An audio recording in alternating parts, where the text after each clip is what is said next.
নিয়ম বা চুক্তি বলতে আপনি কি বোঝেন? কিভাবে এই নিয়ম বা চুক্তি করা হয়ে থাকে? এমন কি কোনো নিয়ম বা চুক্তি আছে আমাদের জীবনে যা আমাদেরকে একটা চিরস্থায়ী সম্পর্কের দিকে নিয়ে যায়? এই নিয়ম বা চুক্তি একটা চিরস্থায়ী প্রভাব আমাদের জীবনে ফেলে। আপনি কি এই বিষয়ে জানতে চান?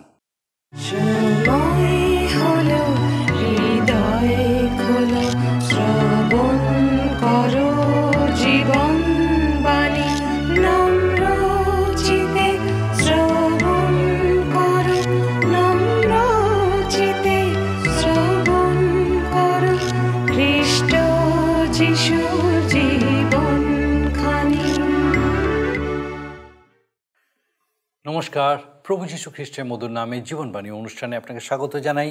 আমার বিশ্বাস মহান ঈশ্বর আপনাকে সম্পূর্ণ সুরক্ষিত রেখেছেন, আর আপনাকে অনেক অনেক ধন্যবাদ। আরেকবার আজকে আপনি আমাদের সঙ্গে আমাদের এই জীবনবাণী অনুষ্ঠানে উপস্থিত হয়েছেন। একই সঙ্গে আপনাকে ধন্যবাদ, আপনি নিয়মিতভাবে আপনার মতামত আমাদেরকে জানাচ্ছেন।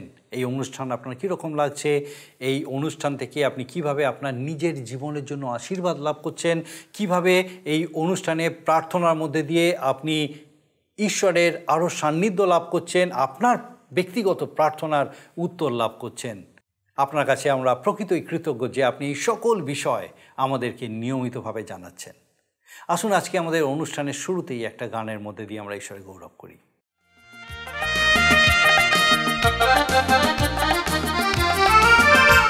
তুমি মৃত্যু আধার ছিন্ন করে জীবন আলোয় এসেছো, ওহে জ্যোতির্ময়, তোমার পরশ দিল জীবন অক্ষয়। তুমি মৃত্যু আধার ছিন্ন করে জীবন আলোয় এসেছো, ওহে জ্যোতির্ময়, তোমার পরশ দিল জীবন অক্ষয়। আমার নেই তো কোনো ভয়, আমার নেই তো পরাজয়, আমার প্রাণের মাঝে ভয় চির বসন্ত মালায়। আমার নেই তো কোনো ভয়, আমার নেই তো পরাজয়, আমার প্রাণের মাঝে ভয় চির বসন্ত মালায়।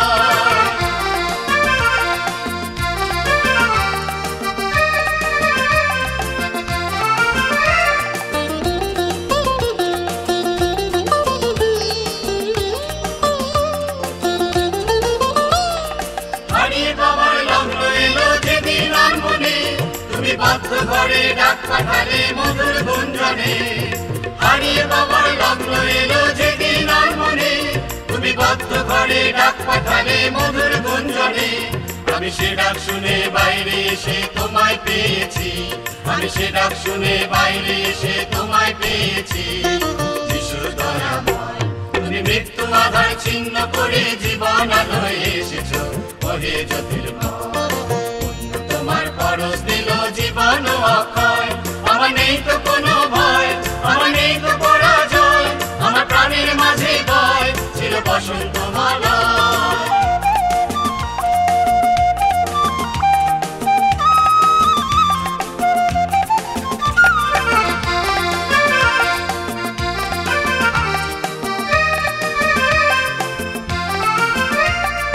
তোমার পথে চলতে আমায় বাড়িয়ে দিলে হাত, এই পথে মোর রাত কেটেছে, এই পথে প্রভাত। তোমার পথে চলতে আমায় বাড়িয়ে দিলে হাত, এই পথে মোর রাত কেটেছে, এই পথে প্রভাত। এখন রাত্রি দিনে সর্বক্ষণে তোমায় ডুবেছি, এখন রাত্রি দিনে সর্বক্ষণে তোমায় ডুবেছি। তুমি সর্বময়, তুমি মৃত্যু আধার ছিন্ন করে জীবন আলোয় এসেছো, ওহে জ্যোতির্ময়, তোমার পরশ দিল জীবন অক্ষয়। আমার নেই তো কোনো ভয়, আমার নেই তো পরাজয়, আমার প্রাণের মাঝে ভয় চির বসন্ত মালায়। আমার নেই তো কোনো ভয়, আমার নেই তো পরাজয়, আমার প্রাণের মাঝে ভয় চির বসন্ত মালায়। আমার নেই তো কোনো ভয়, আমার নেই তো পরাজয়, আমার প্রাণের মাঝে ভয় চির বসন্ত মালায়। আমার নেই তো কোনো ভয়, আমার নেই তো পরাজয়, আমার প্রাণের মাঝে ভয় চির বসন্ত মালায়। আমরা সাধু পৌলের লেখা করিন্থীয়দের প্রতি দ্বিতীয় পত্রটি নিয়ে আলোচনা করছি। আমাদের গত অনুষ্ঠানে আমরা লক্ষ্য করেছি সাধু পৌল খ্রিস্টীয় বিশ্বাসীদের নিয়ে একটি বিজয়ের শোভাযাত্রা শুরু করেছেন এবং ঈশ্বরও এটা জগতের সামনে খ্রিস্টের অনুগ্রহের বিজয় ও তার পুরস্কার রূপে প্রদর্শন করেছেন। এই শোভাযাত্রার মাধ্যমে একে অপরকে খ্রিস্ট বিষয়ক জ্ঞান আদান প্রদান করা হয় এবং একে অপরকে খ্রিস্টীয় প্রেমে আবদ্ধ করা যায়। সাধু পৌল সত্যি একজন বিশ্বাসযোগ্য ব্যক্তি ছিলেন, যিনি শেষ পর্যন্ত সম্পূর্ণ বিশ্বাসে স্থির ছিলেন এবং অন্যকেও ঈশ্বরের পথে চলার জন্য সাহায্য করেছিলেন। বর্তমান যুগে আমাদেরকেও এইভাবেই একে অপরকে ঈশ্বরের পথে স্থির থাকার জন্য সাহায্য করার প্রয়োজন। কারণ এখন জগতে অনেক প্রতারক আছে, যারা অর্থের বিনিময়ে ঈশ্বরের বাক্যকে তুচ্ছ করে চলেছে এবং অন্যকে ঈশ্বর থেকে দূরে সরিয়ে নিয়ে যাচ্ছে। আসুন ঈশ্বরের সেবা কাজের জন্য নিজেদেরকে সম্পূর্ণরূপে ঈশ্বরের হাতে সমর্পণ করি এবং তার উপর আমাদের সমস্ত আস্থা রাখি। তিনিই একমাত্র আমাদের জীবনে সফলতা দিতে সক্ষম। খ্রিস্টের সাধিত পরিত্রাণের মাধ্যমে পবিত্র আত্মা আমাদের নতুন জীবন ও নতুন শক্তি দান করেন, যেন আমরা ঈশ্বরের ব্যবস্থা, ঈশ্বরের ইচ্ছা অনুযায়ী পালন করতে পারি। আমরা 2 করিন্থীয় 3 লক্ষ্য করি, খ্রিস্টের রক্তের উপরে প্রতিষ্ঠিত নতুন নিয়মটি সিনয় পর্বতের মতো প্রস্তর ফলকে নয়, বরং মাংসময় হৃদয় ফলকে পবিত্র আত্মা লিখে দিয়ে থাকেন। সেই জন্য এই ব্যবস্থাটি বিশ্বাসীদের অন্তরেই থাকে এবং আত্মার শক্তিতেই তারা তা পালন করতে সক্ষম হয়। ঈশ্বরবিহীন লোকেরা ঈশ্বরের আশীর্বাদ থেকে বঞ্চিত হয়। সাধু পৌল নতুন নিয়মকে আত্মার পরিচর্যা বলে আখ্যায়িত করেছেন। আসুন আমরা বিস্তারিতভাবে এই সমস্ত বিষয় দেখি এবং দেখি আরেকবার ঈশ্বর কিভাবে তার জীবন্ত বাক্য দ্বারা আপনার সঙ্গে আমার সঙ্গে কথা বলতে চলেছেন। জীবনবাণীর অনুষ্ঠানে ধারাবাহিক আলোচনায় আমি আপনাদের কাছে বর্তমানে বাইবেলের নতুন নিয়মে করিন্থীয়দের প্রতি প্রেরিত পৌলের 2 পত্র থেকে আলোচনা করছি। বিশেষ করে আজকের আপনাদের কাছে আমি 3 অধ্যায় থেকে আলোচনা শুরু করব। আমরা ঈশ্বরীয় সান্ত্বনার বিষয় অধ্যয়ন করে চলেছি।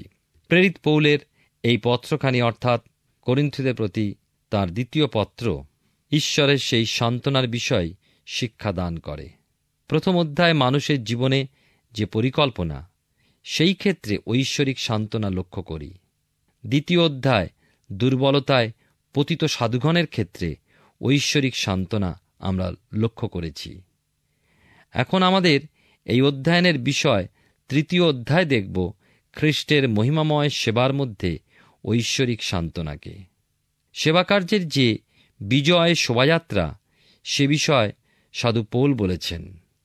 এখন সেবার ক্ষমতা, সেবাতে বিশ্বাস স্থাপন বা সেবাকে সম্মান প্রদর্শন করার বিষয় তিনি প্রকাশ করেছেন 3 অধ্যায়তে।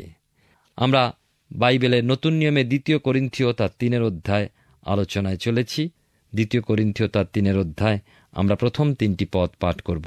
লেখা আছে, আমরা কি পুনর্বার আপনাদের প্রশংসা করিতে আরম্ভ করিতেছি? অথবা তোমাদের প্রতি কিংবা তোমাদের হইতে সুখ্যাতি পত্রে কি অন্য কাহারও ন্যায় আমাদেরও প্রয়োজন আছে? তোমরাই আমাদের পত্র, আমাদের হৃদয় লিখিত পত্র, যাহা সকল মনুষ্য জানে ও পাঠ করে।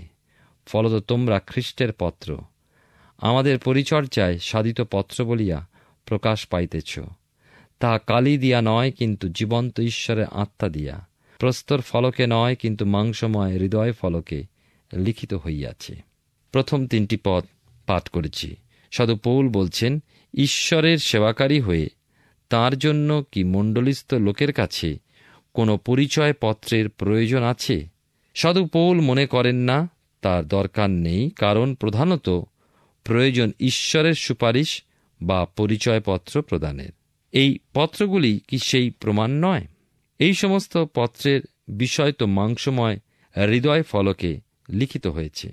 ঈশ্বর আমাকে অনুগ্রহ দিয়েছেন, তাই আজ আমিও সেবার মাধ্যমে মনোপরিবর্তনকারী খ্রিস্ট বিশ্বাসীদের হতে কত সংবাদ শুনে থাকি তাদের পত্রের মধ্যে দিয়ে, এবং সেই সমস্ত পত্রগুলো আপনাদের কাছ থেকে পেয়ে কত আনন্দই না উপভোগ করি।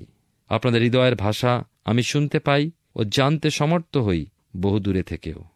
আমি জানি আপনাদের মধ্যেই রয়ে গিয়েছে আমার সেই ঐশ্বরিক সেবাকার্যের সুপারিশপত্র বা পরিচয়পত্র। অপরাপর লোক তো তাদের দেখেই আমার পরিচয় পায়। আমার আর পৃথক পরিচয়পত্রের প্রয়োজন কি? তেমনি খ্রিস্টের পরিচয় বহন করার জন্য তাঁর সেবকগণ, পরিচারকগণ রয়ে গিয়েছে। অতএব আসুন আমরা প্রভুর সেবা বিশ্বস্ত সহ খ্রিস্টের প্রেমে সাধন করি এবং হই যত্নবান, কারণ জাতিগণ আমাদের মাধ্যমে খ্রিস্টকে চিনতে শেখে। সাধু পৌল বলছেন, তাই তোমরাই আমাদের পত্র, আমাদের হৃদয়ে লিখিত পত্র। আমরাই তো সেই পত্র লিখেছি, তা মানুষ পাঠ করে। কি দিয়ে লিখেছি? কালি ও কলমে নয়, লেখা হয় যে জীবন্ত সত্য ঈশ্বরের আত্মা দিয়ে। লিখেছি কি পাথরের উপরে খোদাই করে? তা তো নয়, লিখেছি হৃদয়ের উপরে। সাধু পৌল বলছেন, তোমরাই আমাদের পত্র, আমাদের হৃদয়ে লিখিত পত্র। ঈশ্বরের সেবকগণ লিখে চলেন মানুষের হৃদয়। তারা তা গ্রহণ করে, প্রভুকে উপলব্ধি করে, স্বীকার ও গ্রহণ করে, সমগ্র জীবন গঠন করতে সমর্থ হয়। এই হৃদয়ের লেখায় তারা আস্বাদন করে ও দেখে প্রভু মঙ্গলময়। 2 করিন্থী তার 3:4-6 পদে কথা লেখা আছে, আর খ্রিস্ট দ্বারা ঈশ্বরের প্রতি আমাদের এইরূপ দৃঢ় বিশ্বাস হইয়াছে, আমরা যে আপনারাই কিছুর মীমাংসা করিতে নিজ গুণে উপযুক্ত তাহা নয়, কিন্তু আমাদের উপযোগিতা ঈশ্বর হইতে উৎপন্ন। তিনি আমাদিওকে নূতন নিয়মের পরিচারক অক্ষরের নয়, কিন্তু আত্মার পরিচারক হইবার উপযুক্ত করিয়াছেন, কারণ অক্ষর বধ করে, কিন্তু আত্মা জীবনদায়ক। সাধু পৌল যেমন বলেন, আমরা নিজেদের জীবনে কি তা উপলব্ধি করতে পারি না? খ্রিস্টের মাধ্যমেই ঈশ্বরের উপরে আমরা নির্ভরশীল হই। হ্যাঁ, তাতে আস্থা রাখতে সমর্থ হই। ঈশ্বরের প্রকৃত পরিচারকগণ যা বলেন তা সত্য প্রমাণিত করতে তিনিই তো সহায়তা করেন। নিজেদের জীবনে তার মঙ্গলময় স্বভাবের পরিচয় উপলব্ধি করেই খ্রিস্টানুসারী অপরের কাছে মঙ্গলময় ঈশ্বরের পরিচয় বহন করতে পারে, নচেত নয়। যা কিছু ভালো তা সাধন করার ক্ষমতা আমাদের নেই, নেই কোনো উত্তমতা বা যোগ্যতা, কিন্তু এই ভালোকে সাধন করার শক্তি ও সফলতা তা ঈশ্বরই দিয়ে থাকেন। সাধু পৌলের মধ্যস্থিত দুর্বলতাকে সাধু পৌল ঈশ্বরের চরণে উৎসর্গীকৃত রেখেছিলেন, তাই তিনি বলতে পেরেছিলেন, কেন যখন আমি দুর্বল তখনই বলবান। প্রিয় শ্রোতা বন্ধু, আপনি কথা জানবেন যে ঈশ্বর বিশাল কিছু আমাদের কাছ থেকে চান না, বিশেষ বিখ্যাত কোনো ব্যক্তিকেও নয়। তিনি তো আমার মতোই নগণ্য মানুষকে চাইলেন, বেছে নিলেন এই পৃথিবীতে জন্মগ্রহণের জন্য এক সাধারণ পান্থশালার গোশালা ও একটা সামান্য জাপপাত্র। একটা মানুষের জন্মগ্রহণের জন্য এই কি মনে হয় উপযুক্ত স্থান? অথচ মনোনীত করলেন বেথলেহেম গ্রাম, জিহুদার সহস্রগণের মধ্যে ক্ষুদ্রা বলিয়া অগণিতা একটা দেশ। এসেছিলেন এক ছুতরের গৃহেতে। শিষ্য হিসাবে মনোনীত করলেন সমাজের নিচু শ্রেণী হতে অশিক্ষিত মানুষজনদের। না, ঈশ্বর বিশাল বিরাট বিশেষ কিছু আগ্রহ করেন না। পৃথিবীর দুর্বল নগণ্য তুচ্ছ নীচ মূর্খ বিষয় সকল মনোনীত করলেন ঈশ্বর নিজের কার্য সাধনের উদ্দেশ্যে। তাঁর উদ্দেশ্য পরিপূরণের জন্য বিশিষ্ট ব্যক্তির প্রয়োজন নেই। কেন? কারণ মানুষ যেন নিজের উপরে আস্থা না রাখতে পারে, যেন নিজের গৌরব না করতে পারে। নিজের সাধ্যের অতীত হলে তবেই তো আমরা ঈশ্বরের উপরে আস্থা রাখতে পারি, তাই নয় কি? তিনিই দেবেন শক্তি ও সাফল্য। এরপরেই খ্রিস্টের মাহাত্ম্য প্রচারে সাধু পৌল পুরানো ও নতুন নিয়মের মধ্যস্থিত তত্ত্বকে তুলে ধরেছেন। 2টি নিয়ম বা 2টি চুক্তি। পুরনো চুক্তিতে কি রয়েছে বলুন তো? রয়েছে কতক বিধি ব্যবস্থা, যাকে বলা যায় কিছু অক্ষরের সমষ্টি। তা মানুষকে দোষীকৃত করে, উদ্ধার করে না, বরং বধ করে। ওই ব্যবস্থা পালন না করলে যেন তা মানুষকে বধ করে, মানুষ মরে। কিন্তু নতুন নিয়মের নতুন চুক্তি বা নতুন শর্ত মানুষকে উদ্ধার করে মৃত্যু হতে ও জীবনের অধিকারী করে। প্রস্তর ফলকে লিখিত ওই ব্যবস্থা বা 10 আজ্ঞা দেখায় আপনি ও আমি পাপী। কোনোদিন ওই ব্যবস্থা মানুষকে জীবন দেয়নি, বরং দেখিয়েছে মানুষকে যে সে মৃত্যুর যোগ্য। 2 করিন্থী তার 3 অধ্যায়। এবারে আমরা দেখব 7-9 পদ। লেখা আছে, কিন্তু মৃত্যুর যে পরিচর্যা পদ প্রস্তরে লিখিত ও খোদিত, তাহা যদি এমন তেজযুক্ত হইয়া আসিল যে ইসরায়েল সন্তানগণ মোশির মুখের তেজ প্রযুক্ত তাহার মুখের দিকে একদৃষ্টে চাইতে পারিল না, সেই তেজ তো লোপ পাইতেছিল, তবে কেন আত্মার পরিচর্যা পদ বরং আরও তেজযুক্ত হইবে না? লক্ষ্য করুন 9 পদে লেখা আছে, কেননা দণ্ডাজ্ঞার পরিচর্যা পদ যদি তেজস্বরূপ হইল, তবে ধার্মিকতার পরিচর্যা পদ তেজে আরও অধিক উপচিয়া পড়ে। পুরাতন নিয়ম বা ব্যবস্থা হল মৃত্যুর কার্য সম্পাদনকারী। সাধু পৌল যখন উল্লেখ করেছেন প্রস্তরে লিখিত ও খোদিত, তখন আমাদের বুঝতে অসুবিধা হয় না যে তা হল 10 আজ্ঞা। সাধু পৌল আরও বলেন তা ছিল মৃত্যুর পরিচর্যা পদ এবং তা তেজযুক্তও ছিল। হতে পারে মানুষকে দোষীকৃত করে, আঙ্গুল নির্দেশ করে দেখায় আমি পাপী। সেই তেজ তো ক্রমশ নিষ্প্রভ হয়ে আসছিল। আর মসি ইসরায়েল সন্তানদের কাছে মসির মাধ্যমে দত্ত ঐশ্বরিক বিধানকে প্রকাশ করার সময় ইসরায়েল সন্তানগণ মসির তেজদীপ্ত মুখমণ্ডলের প্রতি এক দৃষ্টে দেখতে পারেননি। মানুষকে দোষী করে তাকে মৃত্যুযোগ্য বলে দেখিয়ে দেওয়ার যে পরিচর্যা পদ ব্যবস্থা, তার তেজ যদি এত উজ্জ্বল হয়েছিল, তাহলে এই যুগে জীবনদানকারী যে পবিত্র আত্মনিশ্বর, যার বিষয় আমাদের মৃত্যুঞ্জয়ী ত্রাণকর্তা প্রভু যীশু খ্রিস্ট বলে গিয়েছিলেন, প্রতিশ্রুতি দিয়ে গিয়েছেন, তার দীপ্তি ও তেজ কি আরো উজ্জ্বল হবে না? নিশ্চয় এই নতুন নিয়মের নতুন চুক্তি বা শর্ত প্রকাশক তেজ ও দীপ্তি আরো আরো উজ্জ্বল। মৃত্যুমূলক বা দণ্ডাজ্ঞার পরিচর্যাপদজনিত যে পরিকল্পনা তা ধ্বংসমুখী হয়েও ছিল জ্যোতির্ময়, তাহলে ঈশ্বরের সন্নিধানে সেই মানুষ ধার্মিক বলে গণিত হয়ে তার সন্তান হিসাবে পরিগণিত হওয়ার যে জীবনমূলক পরিকল্পনা তা আরও কত না জ্যোতির্ময়। পুরাতন নিয়ম যদি এত তেজোদ্দীপ্ত ছিল, তবে নতুন নিয়ম কত না তেজোদ্দীপ্ত। তাই নতুন নিয়মের শর্তানুযায়ী যে পরিচর্যা পদ, তা হল ধার্মিকতার পরিচর্যা পদ, যা আমরা পাই প্রভু যীশু খ্রিস্টেতে। 2 করিন্থীয় তার 3 অধ্যায় 10 এবং 11 পদে দেখি, এখানে লেখা আছে, কারণ যাহা তেজযুক্ত করা হইয়াছিল তাহা এ বিষয় সেই অতিরিক্ত তেজ প্রযুক্ত তেজযুক্ত হয় নাই। কেননা যাহা লোপ পাইতেছে তাহা যদি তেজযুক্ত হইল, তবে যা স্থায়ী তাহা কত অধিক তেজযুক্ত।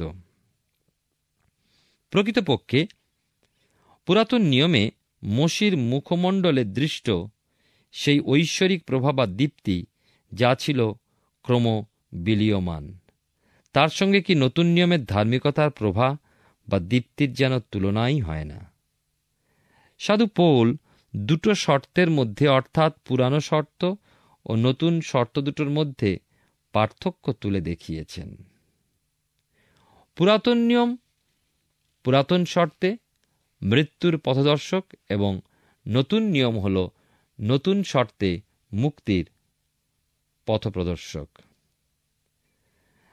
2 করিন্থীয় তার 3 অধ্যায় থেকে আমরা আলোচনা করছি। 12-13 পদে আমরা দেখি, বিশেষ করে এখানে লেখা আছে উপরে, ঈশ্বরের সহ কার্যকারীদের পরিচর্যা পদ। অতএব আমাদের এই প্রকার প্রত্যাশা থাকাতে আমরা অতি স্পষ্ট কথা ব্যবহার করি, আর মসির মতো করি না। তিনি তো আপন মুখে আবরণ দিতেন, যেন ইসরায়েল সন্তানগণ এক দৃষ্টে চাহিয়া যাহা লোপ পাইতেছিল তাহার পরিণাম না দেখে। লক্ষ্য করুন, এখানে সাধু পৌল বলছেন যে যেহেতু ঈশ্বরের সেবক হিসাবে তিনি বা সেবকগণ জানেন যে এই নতুন নিয়মের জ্যোতি বা প্রভা কখনো বিলীন হবে না, তখনই তাঁর ও প্রকৃত সেবকগণ খ্রিস্টের সুসমাচার সাহস সহ প্রচার করতে পারেন। মসি মুখকে আবৃত করে রাখতেন, যেন ইসরায়েল সন্তানগণের সেই ক্রম বিলীয়মান জ্যোতি দৃষ্ট না হয়। কিন্তু আজ এই ধার্মিকতার পরিচর্যা ক্ষেত্রে নতুন নিয়মের এই বর্তমান যুগে আমাদের এমন করার প্রয়োজন নেই, কেননা এই জ্যোতি চিরন্তন, এই জ্যোতি শাশ্বত। আমরা মসির মাধ্যমে প্রাপ্ত ইসরায়েল সন্তানদের 10 আজ্ঞার বিষয় ক্ষণিকের জন্য লক্ষ্য করি। মনে রাখবো আমরা যে বাইবেলে পুরাতন নিয়মে যাত্রা পুস্তকে আমরা এই ঘটনা পাই যে মসি 2 বার ওই ব্যবস্থা এনেছিলেন। প্রথমবারের কথা কি আপনাদের মনে আছে? প্রথমবার ইসরায়েল সন্তানদের পাপে লিপ্ত থাকার অবস্থা লক্ষ্য করে তিনি বুঝেছিলেন যে ওই 10 আজ্ঞা তাদের মধ্যে উপস্থিত হলে তারা দণ্ডিত হবেই। এই কঠিন ব্যবস্থা দাবি করে রক্তের পরিশোধে রক্ত আর দাঁতের পরিশোধে দাঁত। ইসরায়েল সন্তানগণ তাদের যোগ্য শাস্তি প্রাপ্ত হবে। অতএব মোশি তাদের কাছে ওই প্রস্তর ফলক দুটো প্রকাশ করতে সাহসী হলেন না। তিনি পর্বতের নিচে প্রস্তর ফলক দুটো নিক্ষেপ করে ভেঙে ফেললেন, কারণ দণ্ডিত হয়ে তারা মারা পড়ত ওই পাপ প্রযুক্ত। তাই মোশি সেই দুটো ফলক ভেঙে ফেলে পুনরায় পর্বত উঠে গেলেন ঈশ্বরের সামনে। তাঁর উপস্থিতির সন্নিধানে এবার ইসরায়েল সন্তানগণ পাছে তাদের পাপ প্রযুক্ত বিনষ্ট হয়, তাই ঈশ্বরের দয়া অনুগ্রহ প্রার্থনা করলেন। আর ঈশ্বর সেই মধ্যস্থ স্বরূপ মোশির বিনতি শুনলেন এবং দ্বিতীয়বার সুযোগ দিলেন। আরও দুটো প্রস্তর ফলক দিলেন 10 আজ্ঞার। মোশি বুঝলেন ঈশ্বরের ক্রোধ দয়া অনুগ্রহপূর্ণ। মোশির পদ্ধতির সারবত্তা সমাগম তাম্বু ও বলি উৎসর্গীকরণের মাধ্যমে ঈশ্বরের সম্মুখীন হওয়া, যা দেখায় ব্যবস্থা অনুসারে প্রায় সকলই রক্তে সূচীকৃত হয় এবং রক্তসূচন ব্যতি রেখে পাপমোচন হয় না। কারণ লেখা আছে, যাহা ব্যতি রেখে কেউই প্রভুর দর্শন পাইবে না, সেই পবিত্রতারই অনুধাবন চাই। বাইবেলের নতুন নিয়মে ইব্রিয় পত্রে লেখক এই সকল বাক্যের উল্লেখ করেছেন। কিন্তু এই জগতে মানুষ কিভাবে ঈশ্বরের উপস্থিতির সম্মুখীন হবে? তাই ঈশ্বর এক পথ করলেন, আমাদের জন্য সেই পথ খুলে দিলেন। কি আশ্চর্য গৌরবজনক এই প্রকাশ! মোশি নেমে এলেন পর্বত হতে দ্বিতীয়বারের 2 প্রস্তর ফলক নিয়ে, যা দণ্ডাজ্ঞা ও মৃত্যুজনক পরিচর্যা হলেও মানুষের ধার্মিকতার দাবিসহ, যে ধার্মিকতা সে নিজে উৎপন্ন করতে পারে না, কিন্তু ঈশ্বরের অনুগ্রহের প্রকাশস্বরূপ বলি উৎসর্গীকরণের মাধ্যমে প্রাপ্ত হওয়া যায়। এই যে ঐশ্বরিক অনুগ্রহ, তা প্রভু যীশু খ্রিস্টের মৃত্যু ও পুনরুত্থানে পরিপূর্ণতা পেয়েছে। সাধু পৌল সেই অনুগ্রহ প্রাপ্ত হয়েছেন, তাই এমন করে তা প্রকাশও করতে পেরেছেন। যিনি ব্যবস্থা সম্পর্কে পূর্বে ফরিসি উদ্যোগ সম্বন্ধে মণ্ডলীর তাড়নাকারী ছিলেন এবং এমন এক স্থানে তিনি এসে পৌঁছেছিলেন যেখানে তিনি বলতে পেরেছিলেন, যেন খ্রিস্টকে লাভ করি এবং তাহাতেই যেন আমাকে দেখিতে পাওয়া যায়। আমার নিজের ধার্মিকতা যাহা ব্যবস্থা হইতে প্রাপ্য, তাহা যেন আমার না হয়, কিন্তু যে ধার্মিকতা খ্রিস্টে বিশ্বাস দ্বারা হয়, বিশ্বাসমূলক যে ধার্মিকতা ঈশ্বর হইতে পাওয়া যায়, তাহাই যেন আমার হয়। দেখুন, মহিমার এই সেবা, যা গৌরবের সুসমাচার, ব্যবস্থা ছিল প্রতাপমণ্ডিত, যা মানুষকে পরিত্রাণের পথ প্রদান করেছে। কিন্তু মানুষ বড় দুর্বল এই দাবি পূরণ করতে। জীবনের মহিমাময় পথ হল এই, যা ঈশ্বরের গৌরব ও সন্তোষজনক। কিন্তু মানুষের পক্ষে পুরাতন নিয়মে তা মানুষের পাপ প্রযুক্ত মৃত্যুজনক পরিচর্যা হয়ে এলো। প্রিয় শ্রোতা বন্ধু, প্রিয় ভাই ও বোন, ঈশ্বরের অনুগ্রহের মহিমার খ্রিস্টতে পূর্ণপ্রাপ্তি হল মহিমার পরিচর্যা। এই জন্য ধন্য ঈশ্বরের গৌরবময় সুসমাচার, ধন্য ঈশ্বর, আনন্দময় ঈশ্বর। কিসে তিনি আনন্দিত? কেনই বা তিনি প্রফুল্লিত? কারণ তিনি মানবপ্রেমী ও দয়াতে সদানন্দ। মানুষকে তিনি উদ্ধার করতে চান। মিকা ভাববাদী পুস্তকে সেই কথাই তিনি বলেছেন, কে তোমার তুল্য ঈশ্বর? প্রিয় শ্রোতা বন্ধু, আমাদের ঈশ্বরের সমতুল্য কেউ নেই। সে মহান ঈশ্বরকে ধন্যবাদ দিই, যিনি আমাদের দুর্বলতায় আমাদেরকে শক্তিযুক্ত করেন, আমাদের অপরাধ সকল ক্ষমা করে আমাদেরকে নবায়িত করেন, আমাদেরকে নতুন করে চলবার শক্তি দান করেন। আমরা 2 করিন্থীয় পুস্তক থেকে ধারাবাহিকভাবে অধ্যয়ন করছি। আমার বিশ্বাস, বিশেষভাবে আজকে মহান ঈশ্বর তার জীবন্ত বাক্য দ্বারা আপনার সঙ্গে কথা বলেছেন। আমরা লক্ষ্য করলাম খ্রিস্টের রক্তের উপরে প্রতিষ্ঠিত নতুন নিয়মটি সিনয় পর্বতের মতো প্রস্তর ফলকে লেখা নয়, বরং মাংসময় হৃদয় ফলকে পবিত্র আত্মা লিখে দিয়ে থাকেন। খ্রিস্টের মাহাত্ম্য প্রচারে সাধু পৌল পুরাতন নিয়ম ও নতুন নিয়মের মধ্যস্থিত তত্ত্ব তুলে ধরেছেন। পুরাতন নিয়ম অনুযায়ী পরিত্রাণ ও ঈশ্বরের সঙ্গে সঠিক সম্পর্ক এসেছে ঈশ্বরের প্রতি বিশ্বাসের মাধ্যমে, যা প্রকাশিত হয়েছে ব্যবস্থার ও বলিদান প্রথার মধ্যে দিয়ে। কিন্তু যীশু খ্রিস্ট এই নতুন নিয়ম বা নতুন চুক্তির প্রতিষ্ঠাতা এবং তাঁর স্বর্গীয় পরিচর্যা পুরাতন নিয়মের জাগতিক পুরোহিতদের পরিচর্যা থেকে শ্রেষ্ঠতর। বিশেষভাবে যারা বিশ্বাসে খ্রিস্টকে ঈশ্বরের পুত্র বলে মেনে নেয়, তার প্রতিজ্ঞাগুলি গ্রহণ করে এবং ব্যক্তিগতভাবে তার প্রতি এবং নতুন নিয়মের দায়িত্বগুলির প্রতি অঙ্গীকারবদ্ধ হয়, তাদের জন্য এটা একটা ঈশ্বরীয় নিয়মের অঙ্গীকার। সাধু পৌল নতুন নিয়মকে আত্মার পরিচর্যা বলে আখ্যায়িত করেছেন। খ্রিস্টে বিশ্বাসের মাধ্যমে আমরা পবিত্র আত্মা লাভ করি ও নতুন জন্ম পাই এবং একই সঙ্গে পবিত্র আত্মার বাপ্তিস্মের অঙ্গীকারটিও পাই। পবিত্র আত্মাই খ্রিস্টের সাধিত মুক্তির অনুগ্রহ দানগুলি আমাদের হৃদয়ে নিয়ে আসেন। তিনি আমাদের অন্তরে খ্রিস্টের পক্ষে কাজ করেন ও আমাদেরকে আশীর্বাদ যুক্ত করেন। সাধু পৌল নিজেকে ধন্য বলে মনে করেন, কারণ তিনি ঈশ্বরের অনুগ্রহ লাভ করেছিলেন এবং জীবনের শেষ পর্যন্ত ঈশ্বরে বিশ্বস্ত ছিলেন ও তার সেবা কাজে সম্পূর্ণভাবে সমর্পিত ছিলেন। আসুন আমরাও নিজেদের জীবনকে সেই পিতা ঈশ্বরের কাছে সমর্পিত করি, কারণ আমরা তখনই ঈশ্বরের আশীর্বাদ ও পরিত্রাণ লাভ করব যখন ধৈর্যে, বিশ্বাসে ও বাধ্যতায় ঈশ্বরের চরণে সমর্পিত হব। আসুন প্রার্থনায় যাই, আর আমি চাইব এই সময় আপনি আমার সঙ্গে প্রার্থনায় যোগ দিন। আসুন প্রার্থনা করি।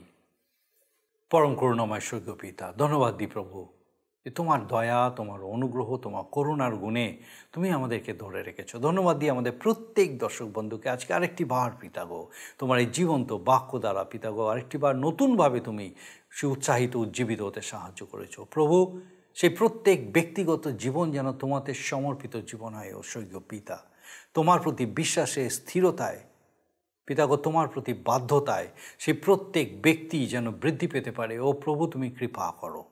জাগতিক সমস্যা, প্রতিকূলতা প্রত্যেক হৃদয়ে, প্রত্যেক পরিবারে আসে স্বর্গীয় পিতা, কিন্তু সেই সমস্ত প্রতিকূলতার উপরে, সেই সমস্ত রকম কঠিন পরিস্থিতির উপরে, সেই সমস্ত রকম অসহায়তার উপরে প্রভু একমাত্র তুমিই পারো আমাদের প্রত্যেককে বিজয় দিতে। পিতাগো, এই বিশ্বাসে সেই প্রত্যেক আমাদের দর্শক বন্ধু, তাদের পরিবার পরিজন প্রত্যেককে তুমি স্থির করো, আশীর্বাদ যুক্ত করো, যেন তোমার এই প্রত্যাশা, এই জীবন্ত প্রত্যাশা, তোমার এই জীবন্ত আলো যেন সে প্রত্যেক হৃদয়ে প্রজ্বলিত থাকে এবং পিতাগো সমস্ত কিছুর মধ্যে দিয়ে যেন তোমার এই নাম গৌরবান্বিত, উচ্চকৃতময় মানিত হয়।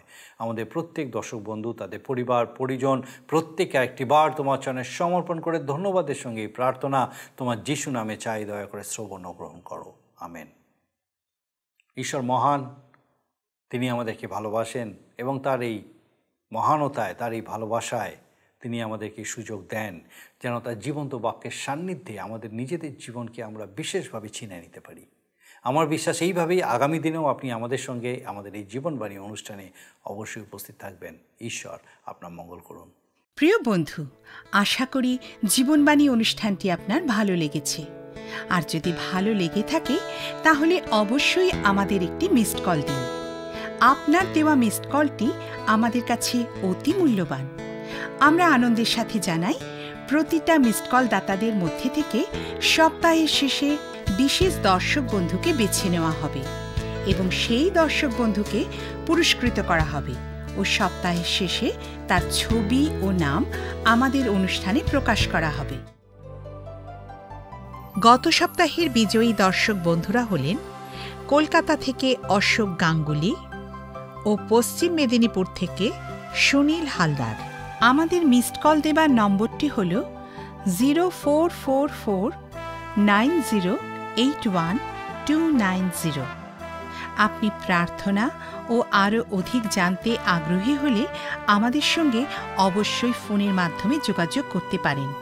আমাদের মোবাইল নাম্বার 9433497235 এবং আরেকটি হল 9433803755। আর আমাদের ঠিকানা টিভি স্ক্রিনে আপনারা দেখে নিন। ধন্যবাদ। ভালো থাকুন, সুস্থ থাকুন।